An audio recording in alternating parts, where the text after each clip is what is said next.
Šajā brīdī daudz viet cilvēki ir atgriezušies no baznīcām un citām lieldienas svinību vietām. Beidzot, pilnā balsī visi kristieši var teikt, Kristus ir augšām cēlies, jo mūsu pestītājs ir uzvarējis nāvi. Tādēļ mēs varam teikt, ka lieldienas ir dzīvības svētki. Bet cik bieži mēs to ikdienā novērtējam attiecībā pret sevi un citiem? Vai neesam pārāk viegliprātīgi pret to? 25. martā daudzās valstīs ticīgi cilvēki salika nezimušā bērna garīgās adopcijas solījumu, saskaņā ar kuru apņēmās 9 mēnešus ikdienas lūgties vienu rožu kroņa noslēpumu un īpašu lūgšanu nedzimuša bērna, kuram draud dzīvības briesmas nodomā. Ieradusies Polijā 1987.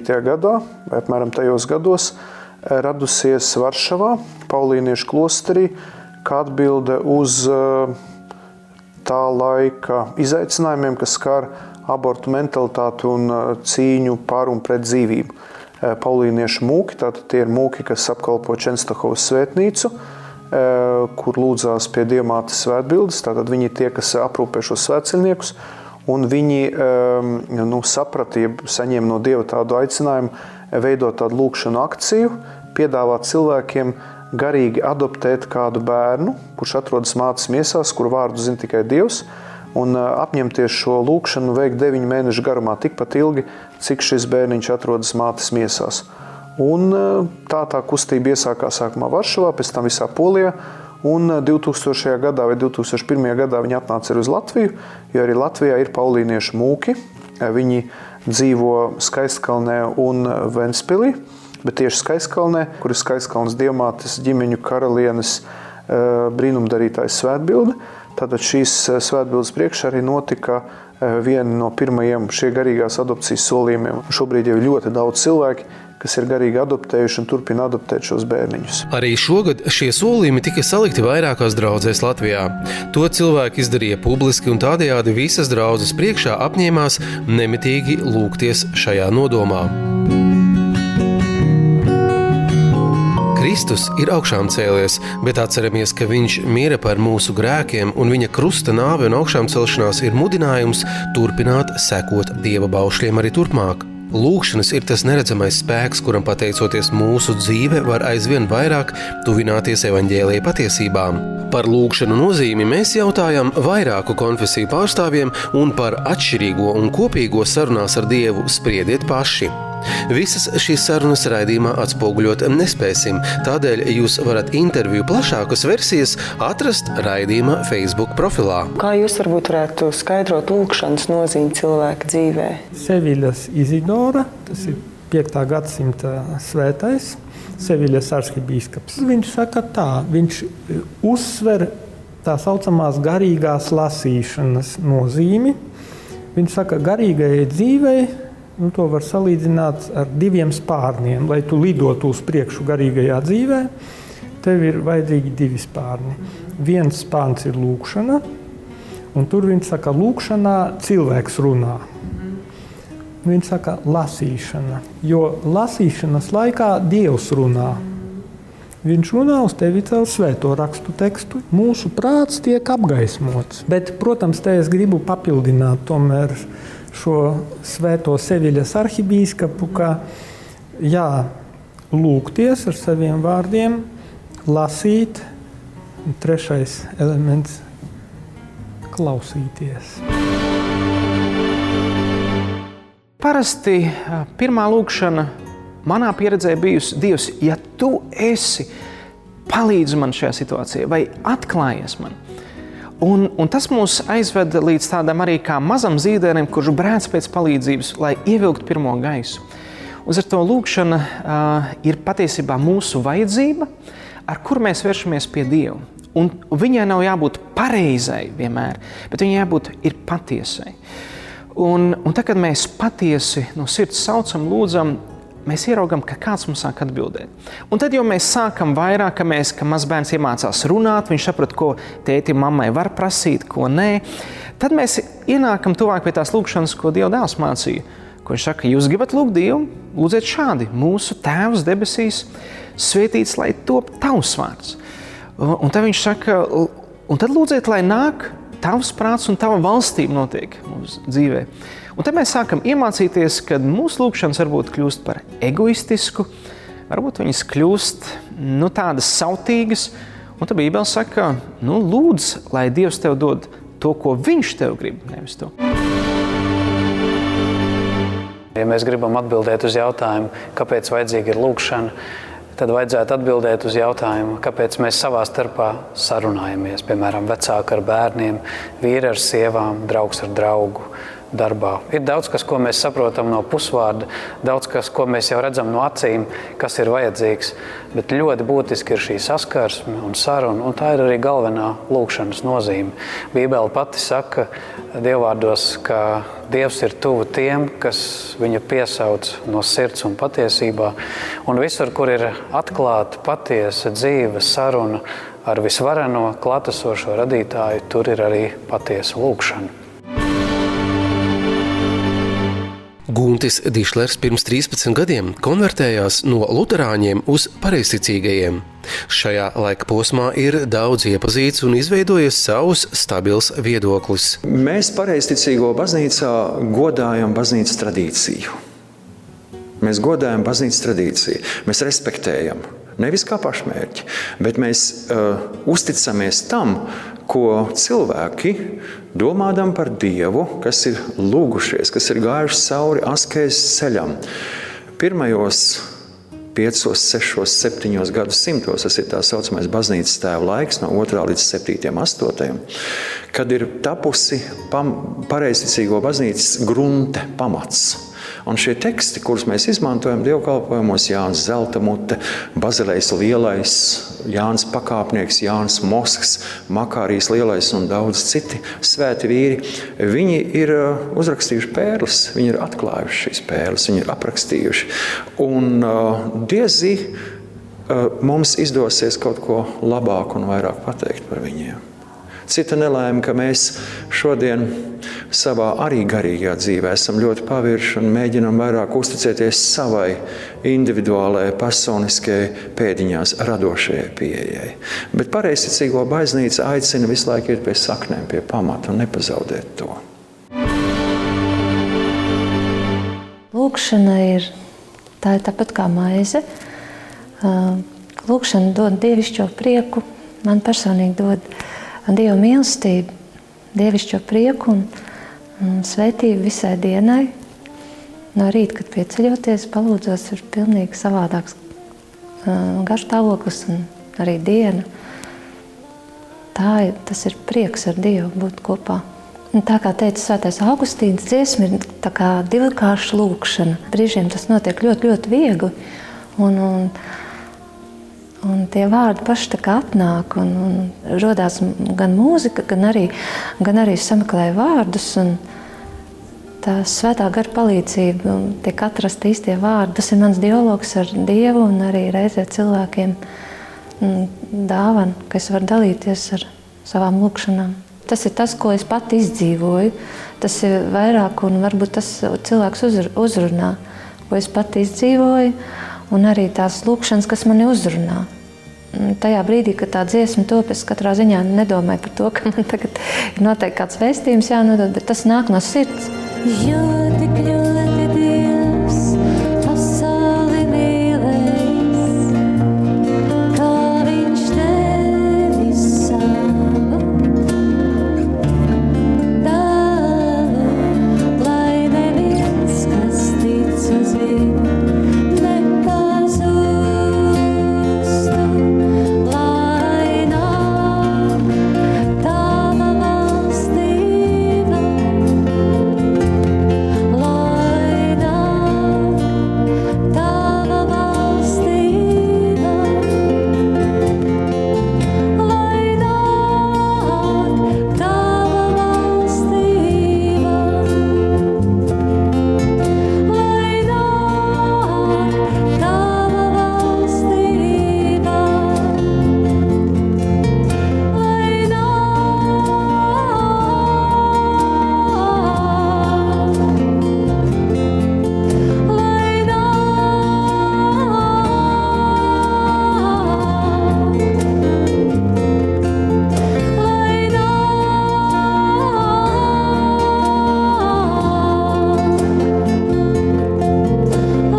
mēs jums piedāvājam ieklausīties un likt pie sirds dažādu konfesiju garīgās kārtas pārstāvju teikto par lieldienām un kopā ar jauniešiem sajust Kristus augšām celšanās svētkus. Iesākam ar Ogres Svētās Trīsvienības baptistu draudzes jauniešu Mateja evaņģēlija 28. nodaļas fragmenta lasījumu. Pēc sabata, pirmajai nedēļas dienai alstot, Marija Magdalēna un otra Marija nāca kāpu aplūkot. Un redzi, notika liela zemestrīce, un kunga eņģelis nāca no debesīm.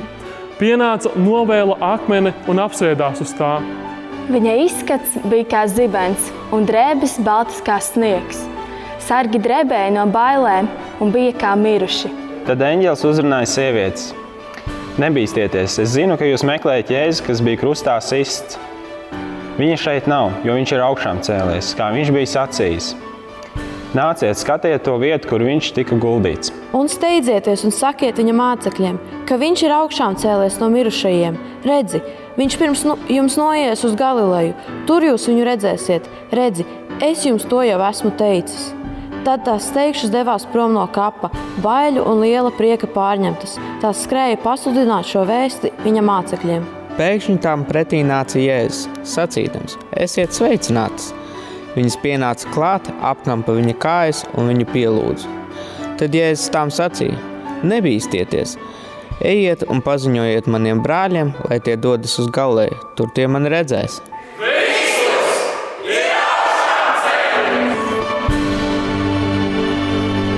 Izvēlaties ticēt šai vēstī, ka kāds par jums ir nomirs jūsu vietā, jūsu grēku dēļ, un viņš augšām cēlies, un viņš saka, ja tu tici man, tev viss ir tik piedots. Ja tu nožēlo to, tev ir jauna dzīve. Un tas ir mans novēlējums, lai mums nav tikai prātā šī informācija par šiem svētkiem un par Kristu, bet ka tas ir manā sirdī, apziņa, ka viņš to darīs manis dēļ. Un es to tev novēlu, lai tu, televīzijas skatītāji, to piedzīvo, un tu viņam var to lūgt. Nāc Dievs, atklāj man to, parādi, ka tā ir patiesība, ka tā ir realitāte. Un lūdzu viņam, lai viņš tev piedod visu Jēzus Kristus vārdā. Un viņš tev to piedos un dos jaunu sākumu tavai dzīvei. Lai Dievs tev svētī, ka šie svētki tev nav bez satura, bet ar saturu, kas nāk no debesīm. Svētīgus Kristus augšām celšanās svētkus.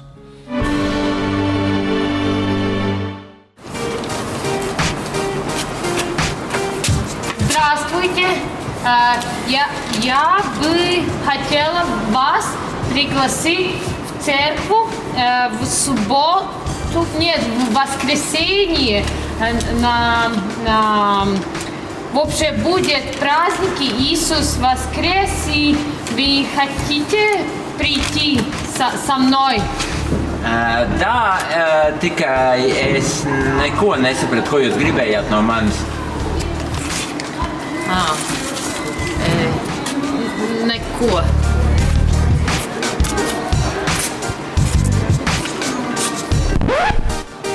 Nu, pat, mierīgi, nestāv priekšā. Pagaid, nestāv. Kas man nesanāk?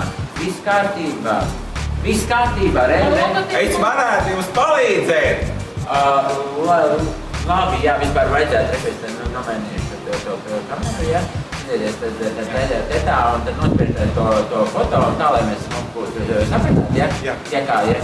Ļoti labi, tā. Tā, pagaid, varat tā, viss kārtībā, jā. Viss tā.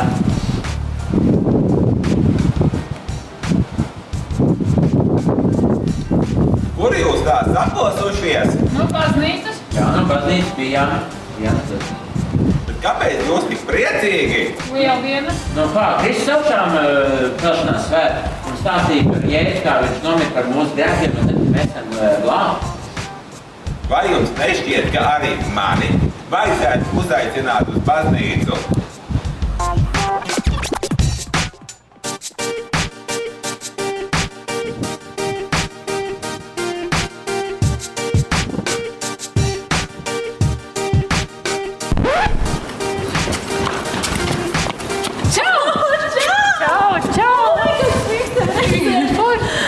Viņa ir man labākā draudzene.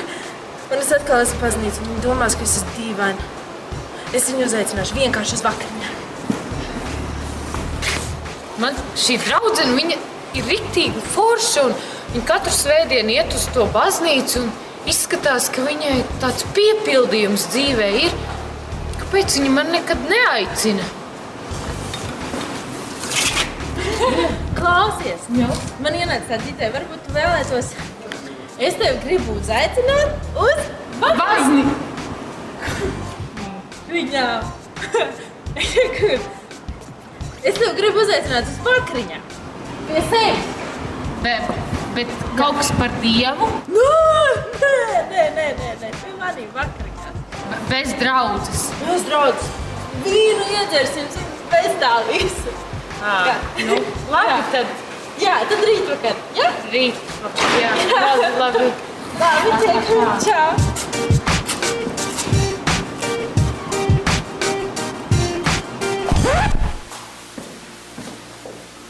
Mums tik vienam ir vajadzīga labā vēsts.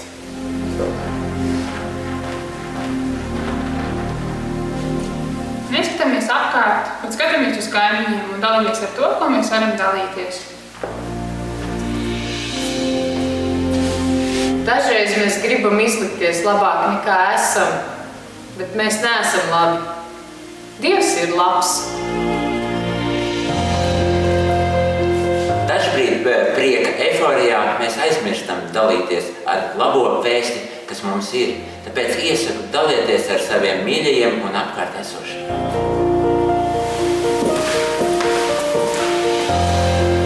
Dažreiz mēs vēlamies mīlēt tā, lai otram ir labi, un mēs viņu neaiztiekam.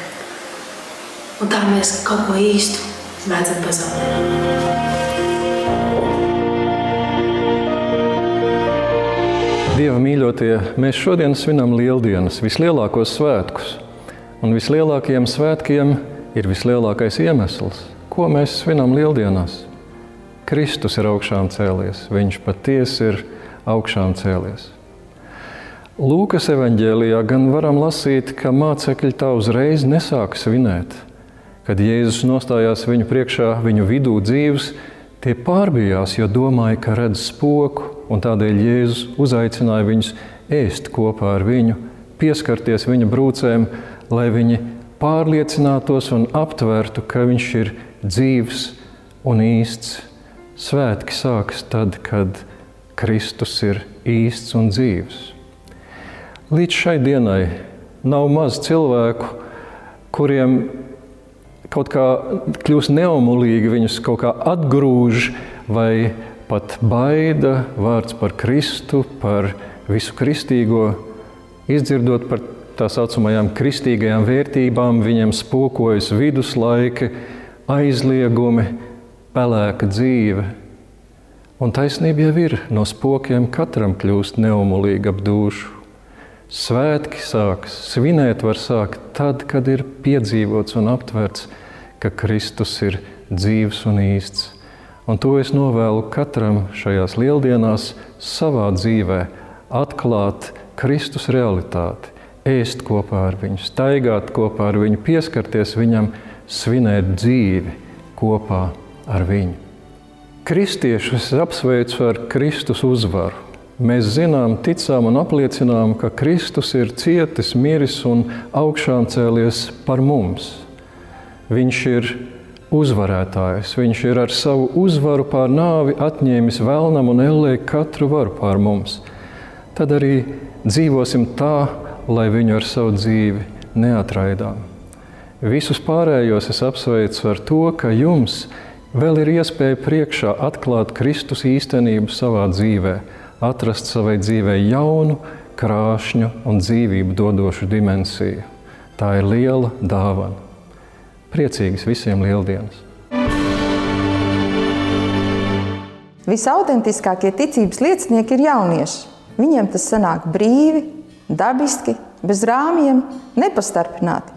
Tādēļ, lai šajos Kristus augšām celšanās svētkos šis sveiciens skan no jauniešiem. Iet cilvēks pa ceļu. Plecos viņam liela smaga nasta. Kas tik tajā nav? Grēki, ko viņš darīs domās, vārdos un darbos. Apkārt tie spiež. ka te jau vēl kāds ar nastu plecos iet pa ceļu. Ja jau no nastas nevar atkarīgoties, tad taču varētu to ejot kopā atvieglot. Kādu ceļu gabalu kopā gājuši, abi sastrīdējās. Viens gribēja iet pa labi, otrs pa kreisi. Nebija vienprātības abu cilvēku starpā. Nasta viņus izšķīra. Un tad pirmo reizi viņš paskatījās uz debesīm un ieraudzīja krustu. No krusta staroļa mīlestība. Tā bija Dieva mīlestība. Cilvēks nolika savu nastu krusta pakājē un bija brīvs.